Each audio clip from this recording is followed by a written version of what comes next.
بسم اللہ الرحمن الرحیم۔ اس ویڈیو میں ہم اردو کی ابتدا کے متعلق مختلف نظریات کے بارے میں پڑھیں گے۔ ہندوستان پر تیمور کے حملے کے وقت اردو زبان کی بنیاد پڑی۔ یہ نظریہ ہے ڈاکٹر گلکرسٹ کا۔ اگلا نظریہ ہے سندھ پر محمد بن قاسم کے حملے کے وقت اردو کی داغ بیل پڑنا شروع ہو چکی تھی۔ یہ ہے حافظ محمود شیرانی کا نظریہ۔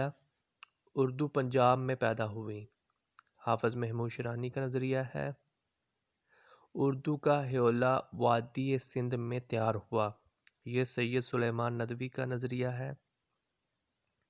اردو نواحِ دلی کی بولیوں سے نکلی۔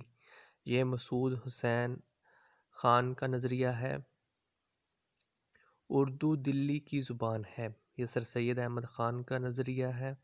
اردو دکن میں پیدا ہوئی۔ یہ نصیر الدین ہاشمی کا نظریہ ہے۔ اردو ہریانوی سے نکلی۔ یہ محی الدین قادری زور کا نظریہ ہے۔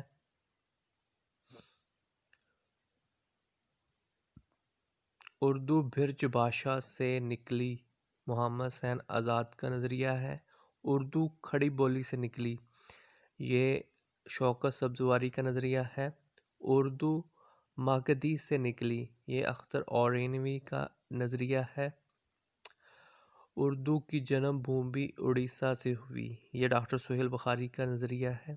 تو یہ تھے بنیادی ذریعے جن سے اردو کے ابتدا کے نظریات منسلک ہیں۔ تو اس ویڈیو میں اتنا ہی۔ مزید ویڈیوز دیکھنے اور سننے کے لیے اس چینل کو سبسکرائب کریں۔ اللہ تعالیٰ آپ کا حامی و ناصر ہو۔ اللہ حافظ۔